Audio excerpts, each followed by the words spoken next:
Welcome to How's Your ePresence? This show is produced by ePresence, and I am Mark Galvin, your host. We're so glad that you are with us today. Today is a special day because this is the first time we're doing an hour-long interview. But it's great. If you're a podcast listener, don't worry. We're going to drop our show into 30-minute segments so you don't miss anything, so we don't take up too much of your day today. But we've always said this at the end of our shows. Man, we wish we had longer to talk with you. So we have decided an hour-long show is the way to go. If you're streaming, you can always come back and catch this show later, or if just put it on the background and you can join us and throw a question at our guests. We always have wonderful guests that are so smart. And so you'll be able to learn something new and maybe do something a little better in your business. Thank you for being here. Our goal is to, again, help you do your business better. Check out our YouTube channel. We've got a library of shows sitting out there, and there's always something. I do know there's something there that you could go check out that'll help you do something in your business better, typically related to marketing, but we sometimes cover some other topics. So go check that out. We'd love for you to subscribe when you're there. Subscribe to any channel you're on, but especially YouTube. That way you get a notification when we go live. And if you have a question, please slap it right there in the chat box. Because actually we've already got somebody jumping in here. Steven Eisenstein, good friend of mine. Woo! I must be wearing him out this morning or this afternoon as it is. So, but drop that chat right into the box there. We will throw it in front of our guest because we know that you're going to have a question for our outstanding guest. So what are we going to talk about today? We're going to talk about what you need to know to grow. Are you ready for private investors? And what's the difference between a corporation and an LLC? Now, I think we all feel like we may have the answers to those, but we have an expert today that can help you with those questions. And that's segment one. In segment two, we'll cover even more topics. Who is our guest today? He is J.R. McNair with the Velocity Company. JR is a really great guy. You're going to enjoy this conversation with him. He is an Atlanta native, and he started his first business when he was 10. And he purchased his first land in rural West Georgia at 14. I didn't even know you could do that at 14, but he started at 14. He also did something that I did not know about, but he scored 5 touchdowns in one game-breaking NCAA Division I game, and he got the single game rushing record and won all conference, academic, all-American honors, as well as many other academic accolades. I didn't know he did that. That is really cool. I can't wait to ask him more about that. But back to business. He has 19 years of experience advising small businesses how to grow. He's launched enterprises. He's done food service to technology. He's done it all. He's also been involved in business, music, film industries all across the Southeast. So JR is someone who has a lot of experience in a lot of different places. So you're going to enjoy this conversation with him. If you have a question, throw it at us. We would love to ask our guest your questions. Let's see. I think that's it all on my notes. Let's see if we can find JR and bring him here to the stage. Let's see. Where is he? There he is. JR, welcome. Thank you. Thank you for having me, Mark. Hey, man, I'm so glad you're here. I did not know that you had this illustrious athletic career. Where did you play football? I played football at Wofford College in South Carolina, and then after school, I played overseas in Europe for a little while before Oh, my goodness. Cleats. So is it true that running backs take a beating? It is the most brutal position in all of sports. And I really think NFL running backs should be paid a whole lot more. They probably have them maybe about 3 to 5 years max, and that's it. And their careers are over. So, and with the rookie contracts and everything, it's just really not the best thing to do if you looking to have longevity in that particular genre. Yeah, I will. I sit back and look at how many great running backs there are and how they get to the NFL. And it seems like after that 3 years, there are so many that I could, and some of them I can't, like Nick Chubb came out of University of Georgia. He's still doing well, but I do wonder how many more years can he keep doing what he's doing. So, yeah, I'm not surprised that you'd say that, and that makes good sense. They should probably make more money because their shelf life in the game is a lot shorter than, say, a quarterback. Since you Correct. can't hit a quarterback, really. You can't. They They don't have seem all to. the things to protect the quarterback. But I mean, I cracked my ribs in the semifinals game overseas. I scored 5 touchdowns in that game when I was playing over there, and didn't know after the second touchdown, my ribs were cracked, and I scored How do 3 you other not know touchdowns. your ribs are cracked? I got hit really hard, and I fell to the ground, and I was out of breath. And then the quarterback threw an interception. I chased him down. I was on the sideline, could barely even stand up, And my fiance, she was looking on like, "Are you okay?" I'm dropping out of the chairs and everything. And then all of a sudden, my adrenaline, I was good. I didn't feel anything. And then I went out, scored 3 more touchdowns, led them to the championship, got on the bus, and I really felt a little something later. So. Oh my goodness. Oh my goodness. So I've had cracked ribs before, and I remember one thing. When I had those ribs cracked and I would go to sneeze, I would do this sort of, like we all do. You take this big, deep breath to sneeze, and my body would say, "You're not sneezing." And it would literally stop. Oh, wow. It was, whoa, not sneezing. That's the only time in my life I could have stopped to sneeze. That's all crazy. right. Well, we're not here to talk about football, although I could totally talk about football with you for 30 minutes. Let's talk about business. Are you cool with that? Yeah, totally. All right. So I'd love to share with everyone how we met. You have a couple of hustles, right? Side hustles, if you will, not in a bad way. Yeah. And one of them is you had me come in and I did a video for content for one of your entities. Tell me about that. Yeah, so I've always believed in content creation. I've been a talent for various television shows. We produced our own speaking and all of the sort. And so we have a big community of probably about 100,000 entrepreneurs, just predominantly in the Southeast. And so we're always wanting to produce some valuable content for them. And so we've had television shows that air on the local, like Comcast stations, things like that. And now that everything is really rolling online, we created a platform through our small business magazine where we kind of distribute out a lot of the content from our internal team and some trusted experts that really know what they're doing. And so, one of our employees actually recommended you because he said, "Look, I know this guy, he knows everything about marketing." And I said, "Well, let's get a bowl," because he has something he can That was share. awesome. Well, it was a fun time. It was a fun time. Thank you so much for inviting me there. Most definitely. I want to pop into some of these questions that I think that our audience is really going to enjoy hearing your feedback on. Let's start here. What are the most important things that a company should know before they start trying to grow their business? Well, number one, you need to make sure that you fully know who your customer is, and that kind of sounds simple, but I don't think a lot of people really fully understand who their real customer is. They will go and start doing things for their maybe even somebody that they say is their avatar, but the people who actually are buying money from them may not be the same person, right? And so I think that's the first thing. You need to fully make sure that you know who they are and that you fully understand their buying habits, the things that they like, that they don't like, where they hang out, all of those things. Okay, once you kind of have an idea on that, you need to then figure out how you are getting in front of said customer. And if that's working, I think that's something that's important. I think a lot of us, we say, okay, we may not even first identify who that real true customer is. Then when we've identified that, we're not in the place where they congregate or where they are, or we're not doing those things that would help to bring them from their marketplace into our business. Okay. So, hey, JR, let's pick this apart. If you don't mind, I would love to kind of go a little granular on this. Number one, I think every business person has probably, or hopefully, let's say, has heard you got to know who your customer is. Mm-hmm. And do you have tips on figuring out who that customer is? Because here's the thing that especially marketers hate this. You ask a business, who is your customer? And they say, oh, everybody. No, that ain't right.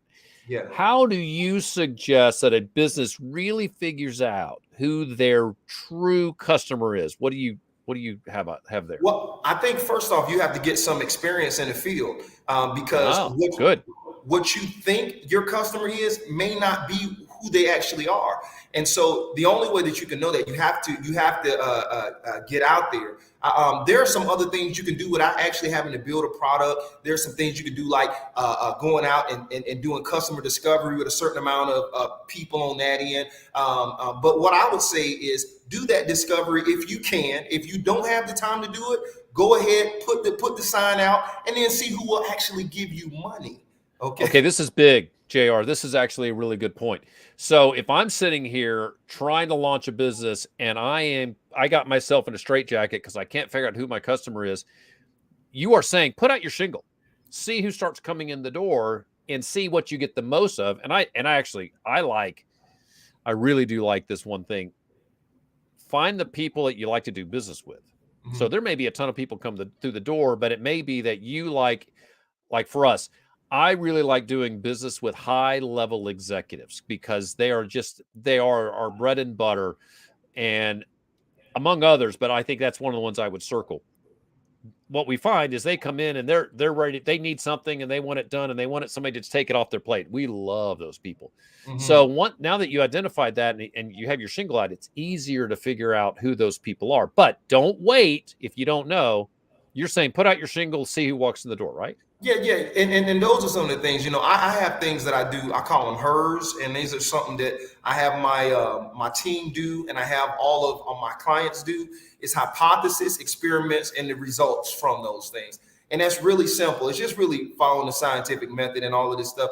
You have to come up with in the beginning when we're all doing this anyway, but we're just not really tracking it and seeing what's really happening. So we're having an idea. We come up with this idea of who we think our customer will be.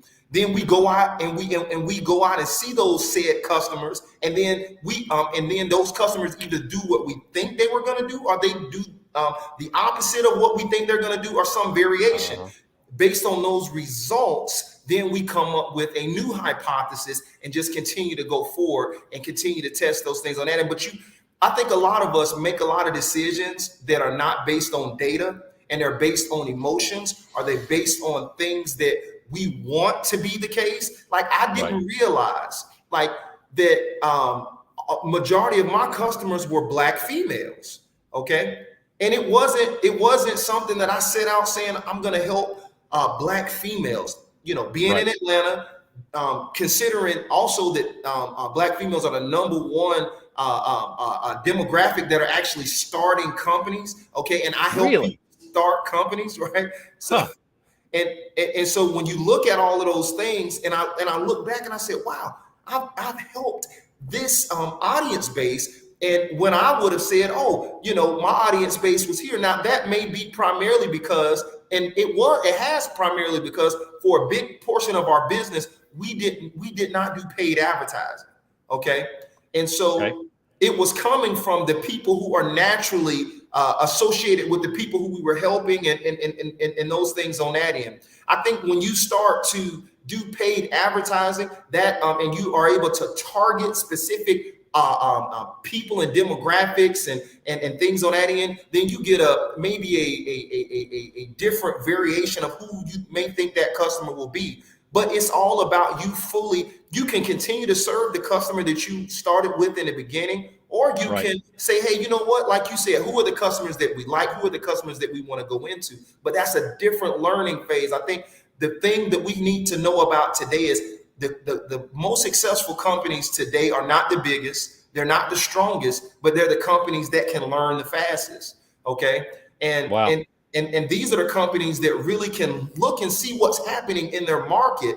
And they don't like stuff that should have only taken 3-4 weeks. A lot of people, it'll take 4 months, a quarter, or a third of the year. That's too long. By that time, you will have missed certain opportunities. And that's about maybe the amount of time that a big company has to move, because it takes them a long time. They're like these big dinosaurs that are just trying to move. The thing that we have as smaller companies and that makes us so competitive is that we can move swiftly, right? I Right. mean, Right. you and your team can make some decisions today that you can implement tomorrow. Hmm. Hmm.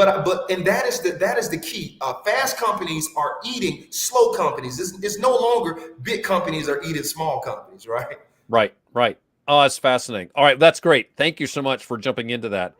So the second thing you said was how to get in front of that customer, and you talked a little bit about doing some demographics, direct spend targeting.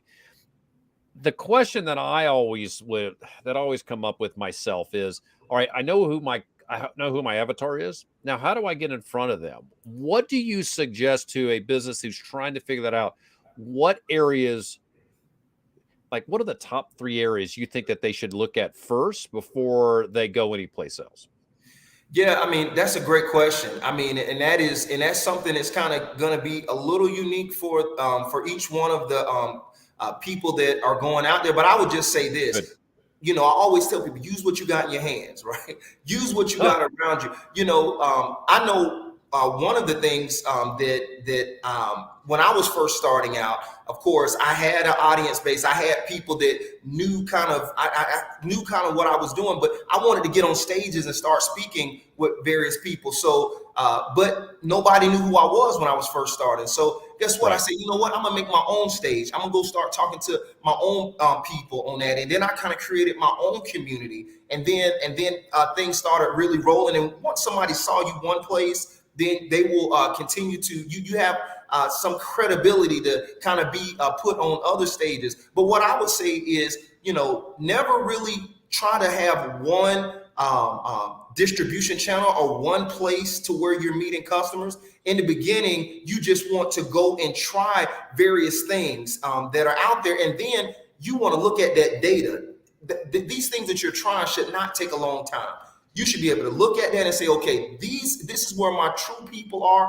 Let me focus on these 1 to 2 to 3 channels. I think one of the things that I look at a lot of times, a lot of entrepreneurs, they stay in one channel and that's all that they do. Okay. Whether that's Right. Facebook, whether that's LinkedIn, whether that's Instagram, whether that's in-person networking, whether that's podcasting, whether that's speaking on stages, they go with that one thing. And one thing we've understood in this pandemic is that when things change and then you may have your whole distribution knocked out.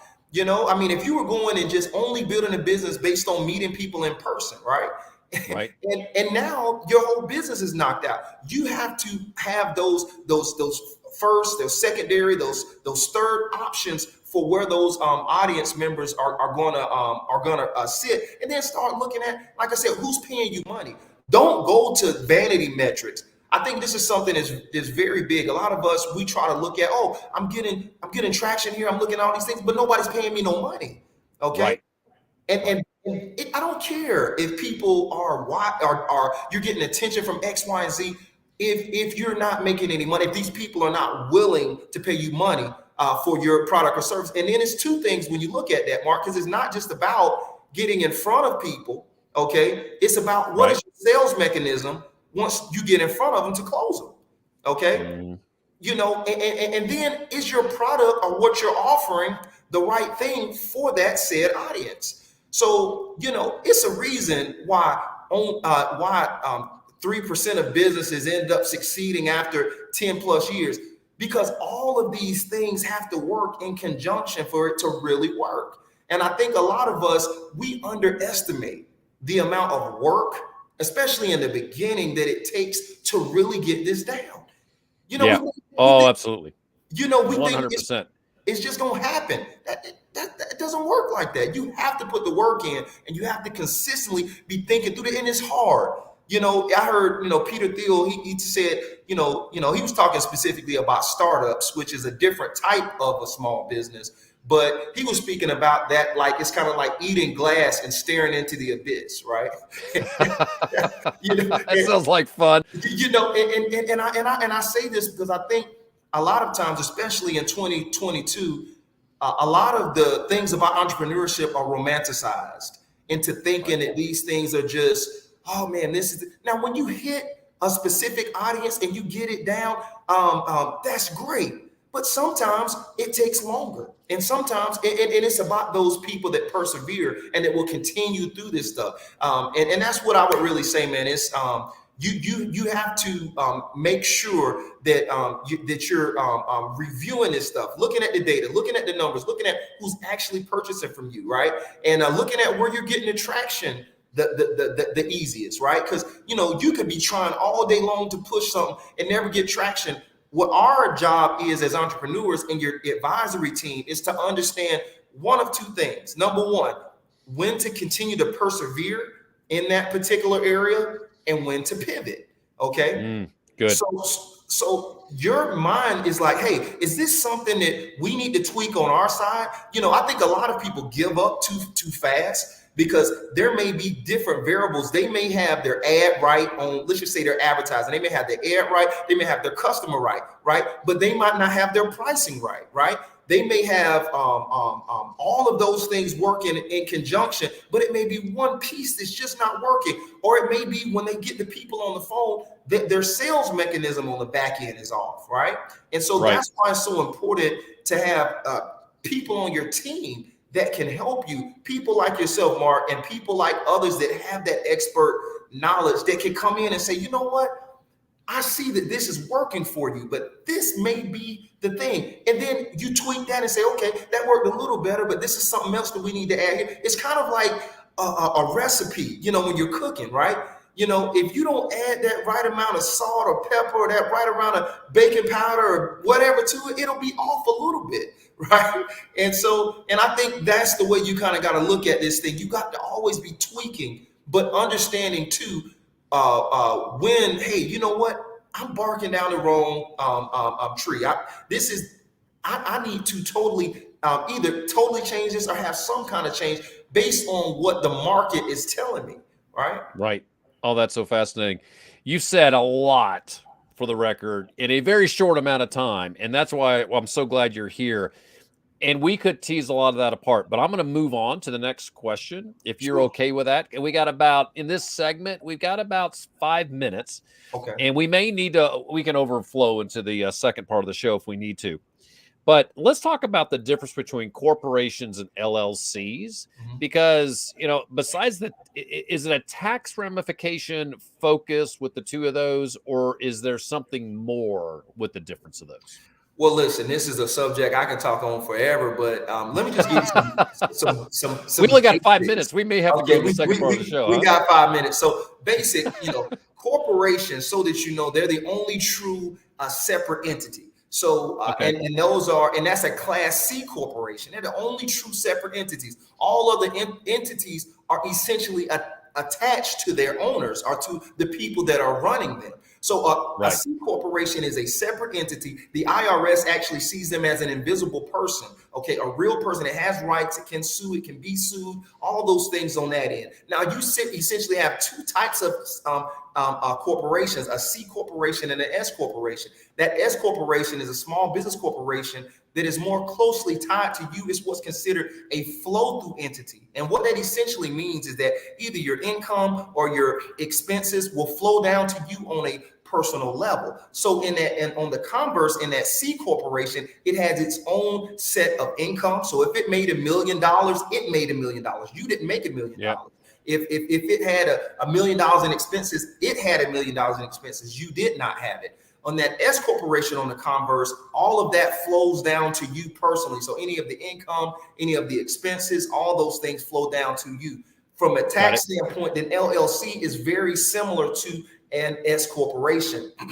The difference is that most LLCs are taxed like sole proprietorships. Okay, so most people don't know that. So you don't really get any true tax benefit from being an LLC, a traditional LLC. Okay, in the IRS's eyes, they look at them as really disregarded entities. Okay, and so they're not really even recognized in that way by the IRS. So and in addition to that, when you look at an LLC, there is really no structure for really ownership or shares or anything. LLCs don't have shares like a corporation does. So it's harder to decipher the ownership and the types of ownership. That's why majority of investors will advise you to have a Class C corporation before they go about trying to invest into that entity. In addition, most 90% or more of LLCs are not set up right.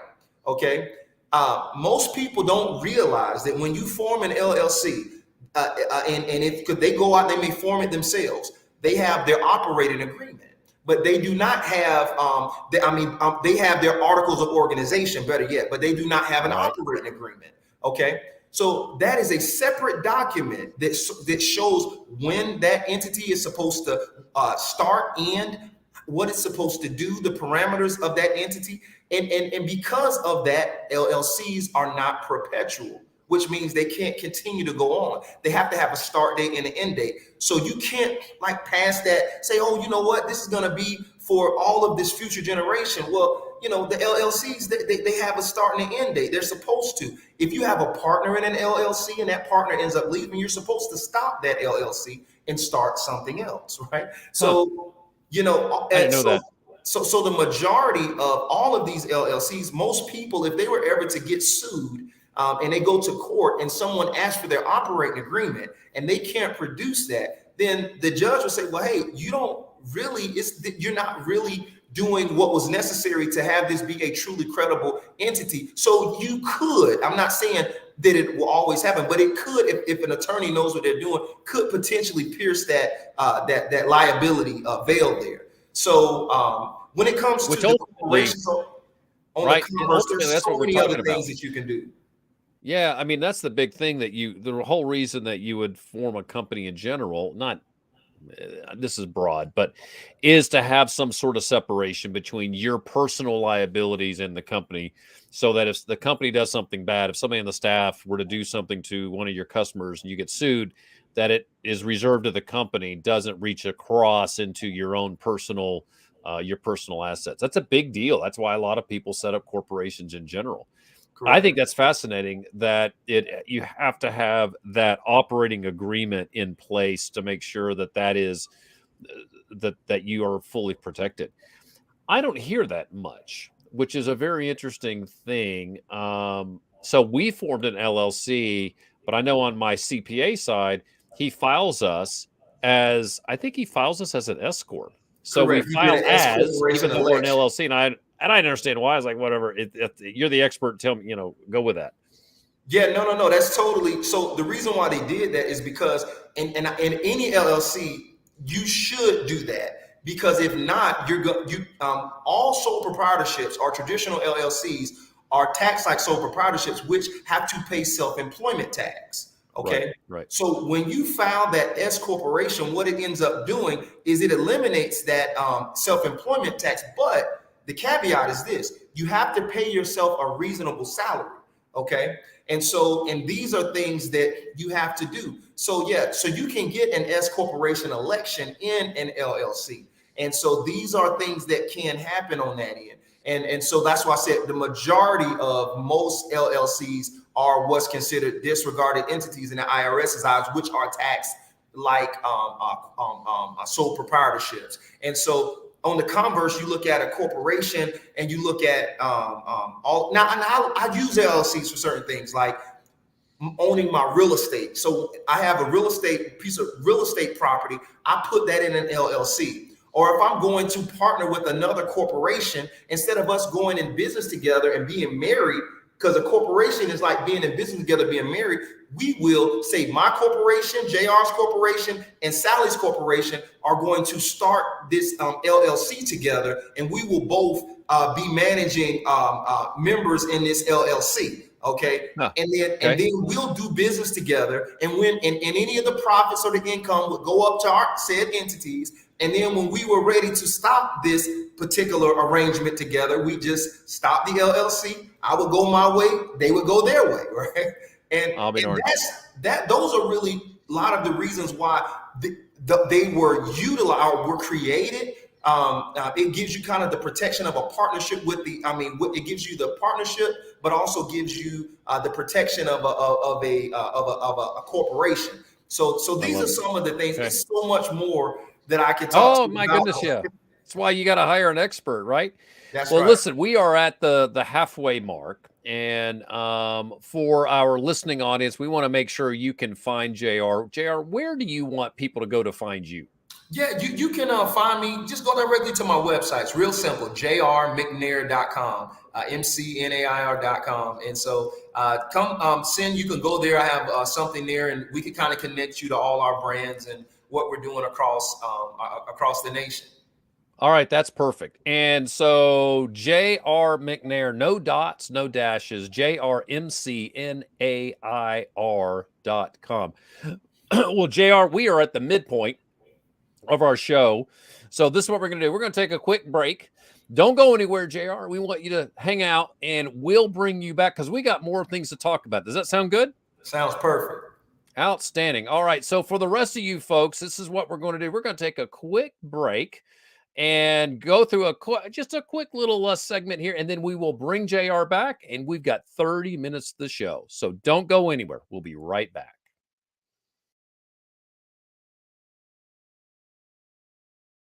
To be successful on TikTok, many people recommend posting between 4 and 40 videos a day. That is a lot of content to come up with. Rather than stressing yourself out trying to figure that out, just go to your For You page and see what is already doing well. You'll see what sounds and perspectives people are using, and you can plug your own content into those formats. Still need a little bit of help? That's what we're here for.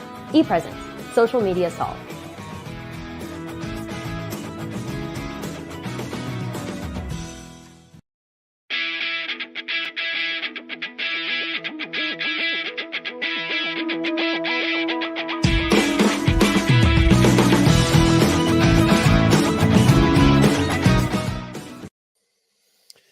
So good afternoon, everyone. This is Mark Galvin. You are watching How's Your ePresence, and this show is produced by ePresence. This is our first show, and we're in our second segment of our first hour-long show. If you're listening on the podcast, you have missed the first half of the show. If you're tuning into this one the first time, hit pause, and you're going to want to go back and listen to the first segment. And our guest today is JR McNair. We've already talked to him for 30 minutes, so go check out the previous podcast and hear what he had to say about what to know to grow and the difference between corporations and LLCs. So this second segment, here's what we're going to get into. We're going to talk about the best ways to fund your business in 2022 and how do you build authority? Exactly. How do you do that? And that's always a good question. We all believe we have the answer for that, but JR McNair is going to share with us how he believes and how he has done that in the past. Who is JR? I'll give you a quick summary. I'm not going to go through the whole bio again. JR is the owner, founder of the Velocity Company. He's an Atlanta native. He has tons of experience in business. He has 19 years of experience advising small businesses and startups. He also has launched lots of enterprise, and he's very involved in music and the film industry across the Southeast. It has been so much fun to talk to him already. We're going to get into some brand new topics. So let's bring JR back to the screen. There you are, JR. Welcome back, man. Thanks for riding along with us through that break. Most definitely. So here are the questions I want to pop into the second half of the show. So 2022 is, well, let's be honest. This year has been interesting in so many ways. We're coming off the back end of the pandemic. Inflation is, well, you and I are in Atlanta. Atlanta has the worst inflation of any city in the country, major city in the country. So it's an interesting environment to try to do business, especially if you're looking at funding. In your opinion, what are the top ways in 2022 that businesses should look at funding? Yeah, I mean, that's a great question. And I think now more than ever, we have to look at what we have around us right now. I would say the number one thing, and this has been the number one way that I've always raised capital or funding to go out and do what I do, is really through sales, through the sales of my customers. And I would say a lot of times today, I was just talking to some startups, some high growth technology companies. And just yesterday, I was doing some stuff at this particular event. We're doing a mentor day. And I was talking to them, and they were they were trying to spend all this money building out all this great technology and all those things on that end. And then they were like, yeah, and then when we do all this, we're going to need to get all of this money and do all of this. And then we can continue to build out this stuff. I said, hey, have y'all made any money? And he's like, no, because I said, but do you have anything? Who needs money? Yeah. And then I told him, I said, do you have anything built? It was like, yeah, we got an MVP. I said, does it work? They said, yes, it works. I said, well, does it work good enough for somebody to pay you money for it? And they was like, yeah. And I said, well, go and get them to pay you money.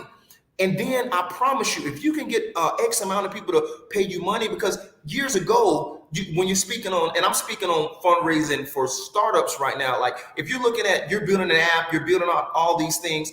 Look, it used to be 5-10 years ago, people were like, yeah, let me see what you built. Now they want to see traction. What have you done? Right. How much traction? Who's in your audience? What, can you show us what you built? And even if you look at other companies that are successful, very uber successful companies now today, like Facebook, from day one, Facebook was getting traction. Okay. From day one, they were getting traction. They were growing faster than what they could even really control, really. And so, that's how they were able to go out and make X, Y, or Z happen. They had good connections. They were in the right place at the right time. All those things worked out, but they had traction. And I think now more than ever, it's about that. So I would say, and you don't even have to, even if you're a technology startup, you don't have to go out and build a product. You don't have to do that. It's so many ways to validate a product now without building it. As a matter of fact, I would tell you, if you can come up with a good presentation or a good pitch or a good just PowerPoint presentation or slide deck showing your clients what this will do, okay? And then and if it's really solving a problem, you can give them an early adopter discount. Say, hey, for you all coming in and being the first 50 people to be on my platform, I'm going to give you this platform for 50% off forever. Or I'm going to give you this platform for one flat fee, $2,000 for lifetime. Okay. Then you can raise some money. This is something that people don't think about, but you don't think about it. It's the same concept when we're looking at crowdfunding, right? You can go about building out, going on Kickstarter or Indiegogo or even the other platforms that they have out there, right? For crowdfunding. And you could go put together all of this videos, all of these things like this and do that. And then, you're just kind of hoping and wishing and praying that the crowdfunding fairies will come and give you money, right? And so it doesn't really work like that. That is a big thing. Every now and then people will kind of stumble on it, but it's a very systematic approach even to crowdfunding, which is another way of this first concept that I'm speaking of. This is really what people are doing in crowdfunding. They're coming with something to say, this is what we plan to do. And we want you to front load us this money so that we can go and build it, right? And even if you don't have to build anything, but you may not have everything set out. I have done several courses, things like that, where I have just said, hey, I've got an outline of what I was going to do. And then I just really just took it every time when I had the people on live. I was producing the content and the curriculum as we were going along. Hey, listen, not everybody can do that, JR. I'm just going to say that's, building the plane in the air is a little bit daunting. Yeah. All right. I think this is absolutely something I want to highlight is that the best way to raise money is to get money, right? Essentially, go get some customers, prove that you have a viable product by getting people that will buy it. And then you have a much better chance of going out and raising money or bringing in investors. Here's a question for you do you think small businesses should look at loans or investors? How, and I know there's a depends probably that comes with that, But how would you advise most companies whether they should look at loans or investors? Well, it depends on what your end outcome is, right? I mean, if you're looking at this being something is going to be just super huge, going to be a thing, and most small businesses, they say, hey, well, I want to do something that's going to give me a great lifestyle, all those things on that end. Most people don't need investors. They can probably find some good, decent loans that you can, and a lot of these, and a lot of the loans that are out right now, especially some of these emergency recovery funds from the SBA, things like that. Yeah, what, These that EIDL? EIDL loans, the interest rate's 3.5%. For nonprofits, it's even lower than that. It's over 30 years, and you have 2 years before you have to make one payment. And even if you have like a $100,000 loan, when you start making the payments, your payment may be less than like $400 a month. Right. And so, those are things right there. I've never seen loans really that good. Okay. But I'm just saying, those are some things that you can utilize and start utilizing that to make money. But with anything, when you're doing a loan, you have to realize what it is. It is not a grant, it's a loan. And so you need to make sure that you are using that money towards something that's making money. And this is something that's real key. Oh, that's a big deal. Hold on. I got to highlight that. You got to make sure that you're taking that money and investing it in something that will make money. Make money for you. So if you get a loan, say you get $100,000, it's a good idea to take that money and invest it in your sales and marketing to grow your income, not to build a new office. Unless that office is going to raise money for you, right? Which I'm not sure there's a connection there. I would raise income to buy the office versus using that investment dollars, that the loan to buy something. Unless, I mean, there's a lot of if this is this, then that. But I think that's a very good point I wanted to highlight. But no, you're totally right. But I'll say this, I think, Mark, I see all of the entire business is one, and I get this from a friend, Rory. He talks about the whole business is really one big marketing system. Okay, right. The entire business from start, and I think if you look at the business like that, part of that marketing is fulfillment. Right. And all part of that marketing is sales. Part of that marketing is actually what we would traditionally consider marketing. But I think, your whole entire system, even your fulfillment and even your nurture and even all of those things on the back end, all of those things have to do with marketing. And so really, Mark, and I know a lot of people would try to put marketing as this one silo, but really your entire business, everything that you're doing is a marketing mechanism, right? It's all marketing. And so it's just what specific area of that marketing you're focusing on. So, but I believe that the things that some businesses are different. I will say this is something that's key. And this is something that people need to understand. You should never really spend unsecured cash on secured items. Okay. I'm going to say that again. Give me an example. Okay. So let's just say a lot of these SBA loans and a lot of the loans, they're unsecured. They're not secured by anything. They're not secured by any real estate. They're not secured, by any business, any assets that you have. They're just giving it to you pretty much based on your signature, or giving it to you just based on the strength of your company, right? They're not backed by anything. So there's nothing behind them securing them. Okay. Got it. So that's from an unsecured standpoint. So which most of these loans are unsecured. So you don't want to take an unsecured loan and spend it on something like a vehicle, some computers, things like that, right?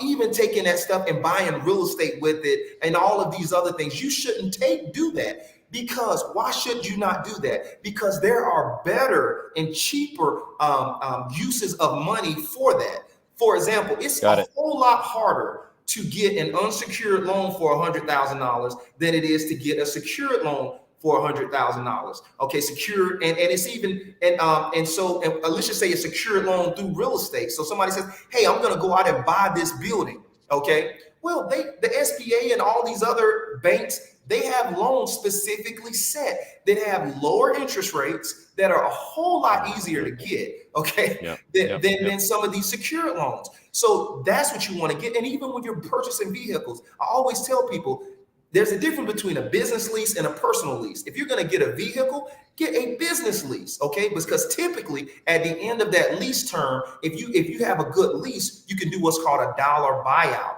And then you can end up owning the vehicle just by paying $1 at the end of the lease term. But every dollar that you spend on that lease is 100% write-off. It's tax deductible, okay? Because it's a lease, you know? And so, and then it's so much easier for a company in its earlier stages to go out and get financing to help them with securing secured items like real estate or vehicles. Because why? If anything happens, that lender that lent you that money can at least get the asset, right? Yeah, absolutely. That's that, and even if they fire sell the asset, at least they have something to recover in case you don't pay it. So, and I tell people, so when they get, so if you're using, if you have unsecured, use those things on things that only unsecured, you can spend unsecured stuff on: payroll, marketing, paying rent. Okay. Like, you those are things that you can't, you have to have actual cash things to do. Right. And so if you've taken your cash and spent it on the actual vehicles and all this hard equipment, then you're kind of up the creek without a paddle. I think this is brilliant. And you know what? And you're putting things into my head that I haven't thought about before. It makes total sense. It's logical. I want to give you a chance to breathe. I love this. I mean, you're like, it's like we're at Six Flags and we have just gone over the top of the hill and we are going, man. This is awesome. So I got a couple things. Number one is we had Stephen Bentley pop in and he said he didn't know that Atlanta has the highest inflation rate of major cities. So, Stephen, go check out the Wall Street Journal. Came out this week, as a matter of fact, where they show that Atlanta has the highest inflation rate, and we're around 9.8%. And here's why: because of real estate. Our real estate values have gone up 25%-ish. All right. I'm not a realtor. I do know, though, that my house has increased in value tremendously, and that's a big part of that. We also got a great comment I just want to share with you. So, Karita, I hope I'm saying your name correct, Karita. Karita Montgomery said, "This is good stuff. I'm a new entrepreneur." Well, Karita, stick around. We'll continue to have great info to share with you with JR, and you're going to want to check out JR's content because he can potentially give you help if you're a new entrepreneur. All right, I'm going to shift gears. Let's go to one more question here. Checking the time. We're doing great. We got 13 minutes left. So there is, everybody loves top secret stuff, right? So this next question is fantastic. What is the top secret you use to build your authority in the market? And so I'm going to confess something that I think may be true. It is easier for you to build authority because you're able to communicate and you're motivated and you're energetic and you buy into exactly what's going on. You're very, you love this and it exudes. It's like it just pops out of your pores. You just really enjoy this. And that really does help you get authority. So I want you to think about it this way, JR. For the every person of the world who is not JR McNair, if they're trying to build authority, what would you tell them is the secret to doing it? I would say the main thing is you got to know what you're talking about. Okay. And I tell this to people all the time. You have to know it. And so my biggest thing is you can't Google experience. And this is something I tell people all the time. When I first started in business, I was in Barnes and Noble, just going through all of the books. Like, go to Barnes and Noble. Like, this is how I started building up all my knowledge. I went in there, and they have all of these books that are there to read. It's free, so to speak. Well, it's not free. It's not. It's no, totally. But it is until you As long as you don't take it out the store, right? Oh, that's a good point. Well, are Barnes and Noble still in business? I don't think they are. They are. You got to find them in your Okay. cities, right? So Amazon, that was one of the disruption things that Amazon did. They put the disruption onto Barnes and Noble, but Right. I went in and I started learning 4 or 5 hours a day, just reading books, and the ones that I really like, I bought. Right. Yep. And so and I would just start and then I would start testing this on my own potential customers and on customers to see what worked and what didn't. And I would continue to learn. I would continue to learn. You have to buy in to say, you know what? I am going to be the best. I am at least going to know. My pastor, before he passed, he always would say something. You don't have to know everything. You just got to know more than they know. Right. That's right. Exactly. And so this is something I believe that when you're doing a business, nobody should know more about that business than you. Nobody. You should know everything about it, and you should make it your business to own that space. I tell all of my people that are on my team, all of the people who are my employees, and I talk to them, I say, listen, I hired you not because you were the best, but because I believe that you could be the best. Okay. Now it's my job to make sure that I pour in and that I hold you accountable so that you can become the best. Okay. I'm your coach. Coaches don't always like the athletes when, athletes don't always like the coaches when they pushing them through, hey, That's run right. that extra hill. Right. But you have to, and you coaching yourself, you have to make sure that you know it. Once you know it, then you got to go out and share it, because you could know it and never share it and nobody would know. Right. Right. It's a lot of people, and I was guilty of this.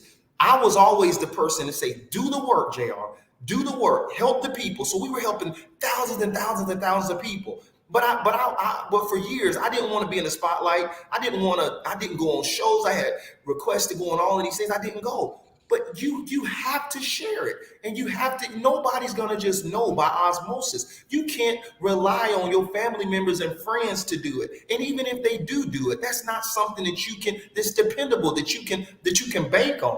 You have to make sure that you're being very intentional about going on things like podcasts, putting yourself out there at events, going to getting on these. Like a great place to build authority right now is on a Clubhouse, okay? And Clubhouse is a great place, and also LinkedIn is a great place too for different reasons, okay?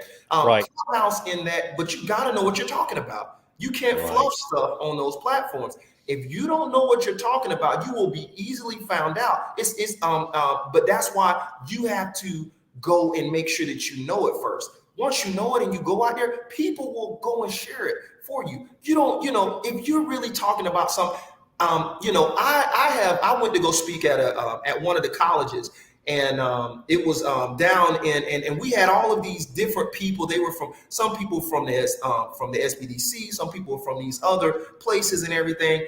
And we were there and we were talking to the people, and I was just talking. They were talking to them, and you could tell that a lot of stuff that they knew they were reading it out of a book, right? They hadn't actually tried it. And right. And when I was giving them advice, it was real advice because I had been there, I had tried it. And one of the head business professors, he said, you really know this stuff. I said, yeah, man, I've been there, I've done it. And that's why I always say the best way to build authority is you have to be that authority. And really, the reason why I have passion about this stuff, Mark, and the reason why I'm so passionate about this is because I know it. I've spent time understanding it. I've invested in myself, and I'm good at what I do. If I was not, if you're not good at what you do, you're not going to do it long enough, okay, to get great at it. Okay, so I love that. Because people, you're going to quit. See, that's the thing. You can love something all day long. You can be passionate about something all day long.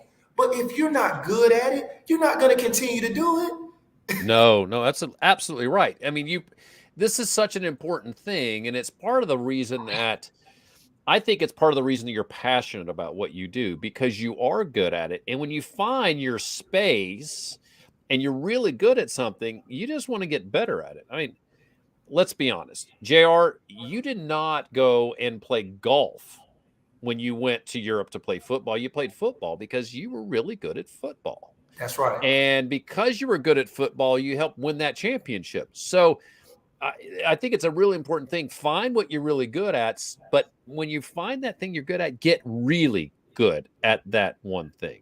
And I think that's a huge, huge tip. So, all right. So I am a person who doesn't like getting in front of people, like what you just said. But by being an expert, what I find is I get opportunities where doors open for me, where I'm able to show that I'm an expert in my space. And you think that can happen somewhat organically? I think it can, but you have to give yourself enough opportunities, right?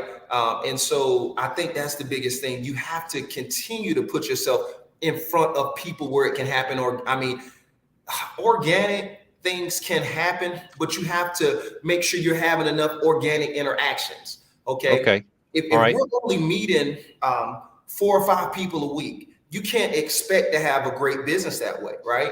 Like, I mean, right. We have to figure out some mechanisms, even if it's on a place like Facebook, where you could just do organic things on that end, right?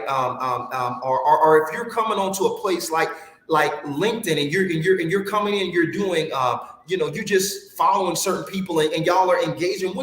A lot of people, when they get on platforms, even like LinkedIn, they may have somebody that they say, "Oh, I want to connect with them." They may have one conversation with them, and that's it. That's it. They say, "Oh, well, they weren't interested in what I was selling, or they weren't interested in talking to me at that time." You don't know what's going on in somebody's life. It's your job to make sure that you. It's a great scripture in the Bible. It says, "In order to have friends, you have to be yourself friendly." Okay. Absolutely. Yeah. And I tell people all the time, I'm like, listen, I will walk by a lot of times in my office, right? And I'm walking by people that I don't know, and I'm like, "Hey, what's going on? How you doing, man?" And they're like, "Hey, how you doing?" And we may just strum up a conversation. But if I never initiated that, they would have just continued to walk down, or looking at what they were looking at. You have to, Mark, I will leave this with them. I'll say, it's all about personal responsibility. Okay. You have to take responsibility for where your business is, for where it isn't. Okay. For the fact that if your team is not working the way that you want them to work, hey, have I put systems in place to make sure my team even know what I need them to know? Or is it something I'm just thinking that they know through osmosis? Right. Right. Hey, listen, I went through this last year. We started having some service failures, and now we're in the midst of implementing a brand new project management system so that we avoid those things in the future. And I tell you what, is everything perfect? No. Do things get better, or will they get better? Absolutely, I know it. But oh boy, yeah, you've got to be willing to make sure that you put those systems in place so that your team has expectations. They know where they're going. There's a lot less ambiguity. We had some things like, "Hey, I'm wondering who's doing that," and I get the question. I'm like, "I don't know who's doing that." Right? So that's not a good place to be. Well, listen, JR, this has been a great conversation. Thanks for being our first hour-long guest. We could have gone for 3 hours. I could have been like Joe Rogan, who runs for 3 hours. But that's right. This is great content. Do me a favor, share right now where you want. Just in case people missed the beginning of the show, where can people find you? Well, just go find me on JR McNair. You can put in jrmcnair.com. That's my website. If you look at on Facebook /JR McNair, Instagram, I think is /J.R.McNair. Instagram, and on Twitter is JR McNair1. So yeah, just look me up. You can find me there. And Mark, if I can say one last thing to him that I think will take it home for him. Oh, let's take it home. Go for it. Oh, okay, listen, y'all. Get out, launch, and perfect this stuff later. I will say this: in your business, entrepreneurship is not sexy all the time. Sometimes you have to do the boring stuff. Be boring, okay? You have to build a pattern of doing those same things over and over and over again till they just become second nature to you. Be okay with doing the boring stuff. But first thing you need to do is get clear. Get very, very clear on what you're doing, okay? Now, then you have to stay boring, doing the boring stuff, and then you'll get the traction that you need. So good luck.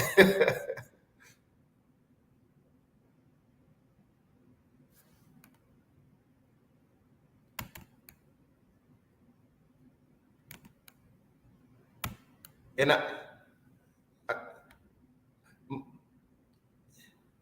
I think you're muted there. I can't hear you on that. You know what? I muted myself because I was, yeah. So let me say what I said. Okay, I actually block a part of my calendar to do the boring stuff. If I don't put the stuff on my calendar, I ain't gonna do it. Right. That's right. So I'd love that. I love that. Be boring. You have a book that that you wrote. Share a little bit about your book, and let's make sure folks know where to find that. Yeah, so I'm still finishing a book. It's a book called A Healthy Entrepreneur. I thought it was so important because as I'm building and as we're building all of these companies out here, you know, we're the engines behind these companies, right? But what's the what is the fact of trying to build this thing if we're not taking care of ourselves and you don't have what you need to actually get to that end goal? And if in fact if you get to your destination, your car could be all beat up and shot to mess, and then as you see, a lot of entrepreneurs may get to this successful place in their entrepreneurial careers, and 2 months later they're dead. Okay, so these are things that are very important. I saw that as I was focusing on my companies, and after I finished playing football, I was like, what reason do I have to work out? Why would I work out? I was working out because I wanted to not get my head taken off by a 300-pound man. Right. And so, right. You know, it wasn't to look a certain way. I never worked out because of that. But when I stopped playing football, I was like, well, I still look pretty much the same. You know, and that's happened for a long period of time. But eventually, guess what? If you don't do anything, especially the stuff that you were doing, your body will give you some things and say, hey, you know what? You need to go do something. So I really started focusing on my body, focusing on just little things that I could do on an everyday basis to help me. And I wrote a book just with a lot of these tips in it called A Healthy Entrepreneur. And we're going to be releasing that book late spring. And it has the 5 pillars of health that are amazing, that if you do these simple things, they will change your life and change your business. Oh, I love it. I love it. I am so glad you're writing this book, and I want to get a copy of it. So tell me when it's done. Make sure you send us a note. We'll put that on our social media channels to let everybody know that that's out. Well, listen, JR, thanks for being here, man. I appreciate the conversation. I always enjoy spending time with you. I always love your energy. It's infectious. It makes me want to go out and slay the world. So I like Karita, agree the same thing. Thanks, JR. We appreciate you spending some time with us today, and I hope that our audience enjoyed it as well. I'm sure that they did. Let's stay in touch. Hang out. We got a couple things we want to button down at the end of the show, so don't go anywhere, but I do appreciate you being on the show, man. Thank you so much, Mark, and I appreciate your time. You bet. So what a great conversation today with JR. What a quality guy, right? And I'm just amazed at the type of work that he does and the energy he brings to the table, but more importantly, his knowledge. So if you like this show today, please share it. Please send it to your friends and ask them to take a look at it. If you know any entrepreneurs that could use a little bit of direction, I think today would be a great show to share with them. This show is produced by ePresence. We're a full-service social media agency, which means that we manage personal and company social media. Simple examples. On the personal side, we help individuals get on LinkedIn, get a great profile, and then get active. If you're a company and you need help on social media doing all the things that companies do to engage their audiences, we can help with that. We also help with consulting, and we also do some training. By watching today's show, you automatically get a discount. 5% discount goes to all of our clients, all of our folks that watch today's show. We'd love for all of you to be a client. You can pick up your discount at e-pr.me/listeners right there on the screen. e-pr.me/listener. Go there, fill out that little form, and you can get a 5% discount on any of our services, and we got tons of things out there. How's Your ePresence is everywhere. We are on YouTube, LinkedIn, Twitter, and Facebook. Wherever you are, hit that subscribe button. I think it shows up right there. There we go. Hit that subscribe button. That way you know when we go live. And we'll also send you some other great content that'll help you do your social media and digital marketing a little better. If you like podcasts, go to our website, epresence.me/podcast. There it is on the screen, epresence.me/podcast. And you can see all the great places that we drop our podcasts. This show is produced by Morgan Wood. We love all the work she does for ePresence. She's one of our valuable team members. And until next time, for our guest, J.R. McNair, I am Mark Galvin, and you've been watching How's Your ePresence?